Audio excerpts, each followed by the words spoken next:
안녕하세요. 소니정의 아젠다 세 번째 시간입니다. 오늘은 저희가 가브리엘 쿠비의 책 글로벌 성혁명 챕터 3를 하겠습니다. 이 챕터 3장은 페미니즘이 어떻게 젠더 이데올로기로 진화했는지를 간단하게 설명해주고 있습니다. 1편에서도 젠더라는 단어가 문제가 된다고 말씀드렸습니다. 젠더라는 단어가 헷갈리는 이유는 이 단어가 처음에는 여성의 인권과 이 평등을 위한 페미니즘 운동에 그 기원을 두고 있기 때문입니다. 20세기 초반까지만 해도 서구 사회에서조차 여성들에게는 고등교육의 기회가 주어지지 않았고 투표권이나 또는 경제활동을 하는 것, 심지어 은행에서 계좌를 개설하는 것조차도 허용이 되지 않았습니다. 그래서 이러한 불합리한 현실을 타개하고자 여성들이 목소리를 내기 시작했고 그것이 바로 페미니즘 운동의 시작이었습니다. 실제로 페미니즘 운동 덕분으로 여성들에게 이제 대학의 문이 열렸고요. 또 다양한 직업의 영역에서 열심히 일하시는 훌륭한 여성분들이 자신의 능력을 드러내게 되었습니다.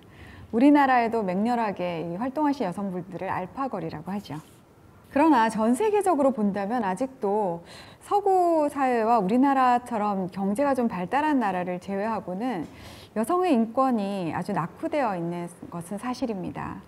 최근에 뉴스에 보니까 사우디아라비아에서는 이제서야 여성이 혼자 운전을 할 수 있고 운전면허증을 딸 수 있다고 하더라고요. 그런 것처럼 아직도 우리에게는 건전한 의미의 페미니즘 운동이 여전히 필요한 그런 상황인 것 같습니다. 그런데 이미 기본권이 획득이 된 서구 사회에서는 남녀 평등이 단순히 어떤 사회적인 참여라든지 역할 분담에서 평등 그런 의미를 벗어나서 남자와 여자라는 그 성 정체성 자체가 애시당초 없는 것으로 하자 이런 논의들이 시작이 되었습니다. 아마 여자는 태어나는 것이 아니라 만들어지는 것이다 이런 시모네 드 보바르가 한 이야기를 많이 들어보셨을 것 같습니다. 이 말은 원래 사람이 태어날 때 남자, 여자 이렇게 정해지는 것이 아니라 그렇게 길들여지고 키워진다는 의미죠. 그래서 사실상 남자와 여자는 동일한 존재라는 겁니다.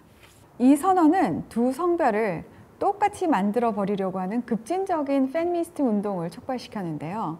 이들은 명목상으로는 남자들로부터 좀 더 많은 것을 얻어내자, 더 많은 평등을 얻어내자 하는 투쟁처럼 보였지만 실제로 들어가 보면은 결혼과 가족, 아이들을 적대시하고 모성으로서의 여성에게 반기를 드는 그런 것이었고요.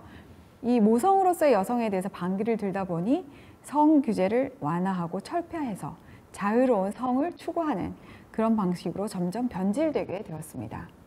최근 한 페미니스트 운동가가 여성의 자유로운 낙태의 권리를 주장하면서 내 자궁은 공공재가 아니다 이렇게 써붙인 피켓을 들고 시위를 하는 것을 보았습니다. 이들의 관점에서는 아이를 낳을 수 있는 모성으로서의 여성이라는 것, 그것은 자신의 삶과 커리어를 방해하는 장애물에 불과한 것이죠. 그래서 그 장애물은 반드시 없어져야 하는 겁니다.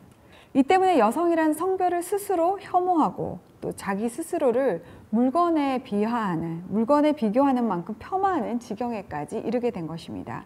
그래서 오히려 자신들이 그렇게 혐오하는 남성성을 갈구하는 이율배반적인 모습을 보이게 된 것이죠. 이러한 배경에서 젠더, 즉 사회적인 성이라는 개념이 생겨나게 됐습니다. 아까 이미 말씀드렸듯이 생물학적인 성이 아니라 젠더는 사회적으로 만들어지는 성을 말합니다.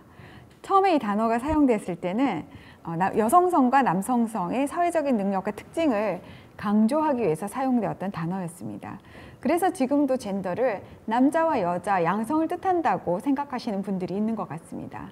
그러나 이제는 유엔을 비롯한 국제사회에서 이 단어가 모든 사회적인 성 정체성, 남자, 여자뿐만 아니라 동성애자나 양성애자들을 포함하는 그 수십 가지 성 정체성을 모두 다 포괄하는 그런 단어로 사용되고 있습니다. 이 젠더 이론의 선구자는 1956년에 미국에서 태어난 주디스 버틀러라는 여성학자입니다. 이분은 본인이 레즈비언이시고요.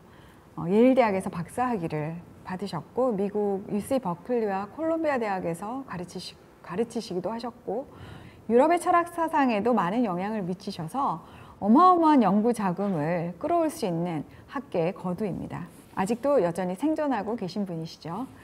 주디스 버틀러는 양성의 성별 시스템을 인간의 자유를 제한하는 감옥으로 여겼습니다. 마치 이를 자연에 의한 차별로 여긴 것이죠. 후기 구조주의 철학자로서 언어가 현실을 결정한다라고 믿었던 주디스 버틀러는 자신의 젠더 이론을 주장하면서 성이란 단순히 변하지 않는 사실이 아니라 하나의 과정이다. 그런데 이 과정에서 사회적인 규범과 또 사회적인 규제가 강제적으로 반복되면서 더욱 구체화되는 것이다. 이렇게 말하고 있습니다. 쉽게 말을 하자면 남자와 여자라는 것이 현실에는 없다는 거죠. 현실에는 없는데 우리가 자라면서 너는 남자아이야, 남자답게 행동해. 너는 여자아이야, 여자답게 행동해. 이런 사회적인 규범을 계속적으로 반복해서 이렇게 강제적으로 듣게 되면서 점점 남자가 되고 여자가 되고 이런 식으로 변해간다는 것입니다. 그래서 실제로는 우리에게는 남녀라는 생물학적인 성이 의미가 없고 남자다운 행동, 여자다운 행동만이 의미가 있을 뿐입니다. 작년 말에 한동대에서 강의를 하셨던 어떤 교수님이 계셨는데요. 이분의 이야기에 따르면 우리는 매일 트랜스 한다는 겁니다. 예를 들면 이렇죠. 제가 여자로 태어났죠. 여러분이 보시기에도 아마 제가 여성으로 보일 겁니다. 그런데 제가 어느 날은 좀 남성적인 기분이 들 때가 있어요. 제가 아이들에게 큰 소리를 치거나 좀 거칠게 대할 때는 제가 그날은 남성으로 트랜스를 한 겁니다. 근데 때로는 좀 더 센치한 기분이 들 때가 있죠. 그날은 제가 여성으로 트랜스를 한 거죠. 이렇게 저의 기분과 감정에 따라서 저의 성별이 유동적으로 바뀔 수 있다는 것이 바로 젠더 이론입니다. 이런 식으로 생각하게 되면 한 남자와 한 여자의 결혼이 제정이 되고 또 아이들은 결혼을 통해서 임신해서 낳아지는 것이 아니라 다양한 인공적인 기술로 설계되고 또 재생산되는 존재가 되는 것입니다. 그래서 젠더 이론이 사회 속에 깊이 들어오게 되면 동성 결혼이 합법화가 되고 동성끼리 아이를 낳을 수 없으니까 정자은행이나 난자은행에서 자기가 원하는 유전자를 선택해서 아이를 디자인을 한 후에 대리모를 통해서 대리모의 자궁을 빌리거나 인공수정 등 여러 가지 인공자궁 이런 기술들을 통해서 아이들을 생산해내는 사회가 되는 것입니다. 우리가 판타지 소설이나 영화에서 봤던 일들이 현실화되는 것이죠. 그런데 이미 이런 사회가 유럽이라든지 또 미국, 캐나다 등에서는 도래가 되었습니다. 동성 결혼이 합법화된 나라에서는 그 동성애자 부부들이 가난한 개도국의 여성들의 자궁을 사서 아이를 가지려고 합니다. 그래서 실제로 인도의 어느 가난한 마을에 가보면 그 마을의 모든 여성들이 다 임신한 상태로 1년 내내 있는 거예요. 이들은 단돈 몇천 달러에 인공 수정된 수정란을 자기 품에 10달 동안 품어주고 낳아주는 대가로 돈을 벌어서 가족들의 생계를 유지하고 있는 그런 실정이라고 합니다. 돈 많은 서구 사람들을 위해서 가난한 개도국 여성들의 인권이 이렇게 유린되는 현실에 대해서 이제는 우리가 어떻게 반응해야 될지 생각해 볼 시간이 온 것 같습니다. 생명윤리 그리고 여성의 인권에 대한 새로운 이슈가 우리 눈앞에 다가온 현실이 된 것이죠. 그럼 이제 퀴어라는 단어도 한번 살펴볼까요? 퀴어 축제라는 말을 많이 들어보셨을 겁니다. 우리나라에도 이미 2000년부터 시작돼서 거의 20년 동안 매년 6월이면 퀴어 축제가 열립니다. 우리나라는 유교적인 영향이 강한 나라여서 매번 열릴 때마다 사회가 아주 시끄러워지고 찬반 논란이 거셉니다. 그렇지만 유럽 같은 데서는 이미 주류 문화의 하나로 자리를 잡은 축제입니다. 퀴어라는 단어 역시 젠더처럼 의미의 변화를 겪어왔습니다. 옥스퍼드 사전에 보면 퀴어라는 단어가 좀 이상한 것, 영어로 하면 조금 weird 뭐 이런 의미를 가진 그런 뜻으로 해석이 되었어요. 그래서 한때는 동성애자들을 좀 비하해서 의도적으로 모욕할 때 쓰는 단어였습니다. 그런데 이 단어가 이제는 동성애자나 게이를 대신하던 단어로 동성애자들 스스로 선택해서 쓰는 단어가 되었습니다. 그런데 최근에는 이 단어가 이 동성애라는 것에 한정되는 것, 여기에 갇히는 것을 막기 위해서 이성애를 제외한 남녀 간의 성관계를 하는 성적 지향을 제외한 모든 성관계를 다 포괄하는 단어로 이 퀴어라는 단어를 사용하고 있고 학문적으로 굉장히 고상한 단어인 것처럼 생각되고 있습니다. 이 퀴어 이론에 따르면요, 이성애의 이 바이너리 코드, 양성, 남자, 여자 이 두 가지 성과 동성애 단일성, 남남, 여여 이것은 반드시 극복되어야 될 대상입니다. 성정체성을 완전히 해체시키는 것이 이 퀴어 이론과 젠더 이데올로기의 핵심이기 때문에 누구를 동성애다, 이성애다 이렇게 결정하는 그 자체가 극복되어야 하는 그런 요소인 거죠. 마치 젠더 이론을 위해서 남자와 여자의 차별을 강조했던 페미니즘이 극복되어야 했던 것처럼 이제 퀴어 이론을 위해서는 동성애가 극복되어야 할 대상이 되어버린 것입니다.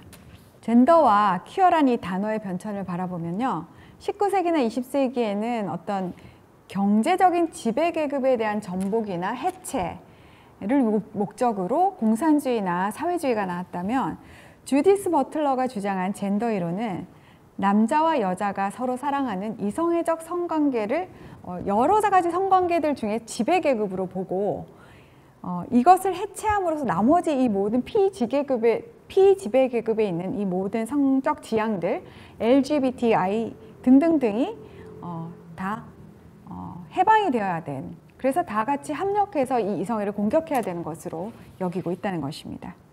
이 젠더 이론이 서구 사회에서는 이제 학계, 엘리트 학계의 주류가 되었습니다. 불과 20년밖에 지나지 않았는데 벌써 학계를 다 장악해 버린 것이죠. 그뿐만 아니라 정부나 공공기관, 교육 분야에서 이 젠더 이론은 아주 현대적이고 세련되고 관용적인 사고의 산물로서 반드시 받아들여져야만 하는 것으로 인식되고 있고, 아무런 공적인 논의나 이런 토론이 없이 이미 우리 사회 전 분야로 확산되어 가고 있습니다. 앞으로 이런 젠더 이론이 서구 사회를 어떻게 바꾸게 되었는지를 우리가 좀 더 자세하게 살펴보게 되겠지만, 우리나라도 이제 이 젠더 이론에 무방비로 노출되어 있고 무차별적으로 공격당하고 있는데 예외가 아닙니다. 우리 국민들 어느 누구도 이 이론이 정확히 무엇을 뜻하는지, 그리고 이런 사상을 우리 생활에 정복했을 때 어떤 결과가 나올지에 대해서는 알지도 못하고 알 수도 없고 관심도 없는 상황입니다. 그런데 우리나라 여성가족부의 이름이 영어로 무엇인지 아십니까? 영어로는 여성가족부가 Women and Family Department가 아니고 Ministry가 아니라 Gender Equality and Family Department, Ministry입니다. Gender Equality and Family Ministry, 이렇게 영어 이름이 젠더 평등 가족부로 되어 있습니다. 이것을 보면 젠더 이론이 우리가 알지도 못하는 사이에 얼마나 우리에게 가까이 와 있는지를 알 수가 있습니다. 좀 섬찟한 느낌이 들지 않으시나요? 저는 다음 시간에 유엔에 대한 이야기로 여러분을 다시 찾아뵙겠습니다. 감사합니다.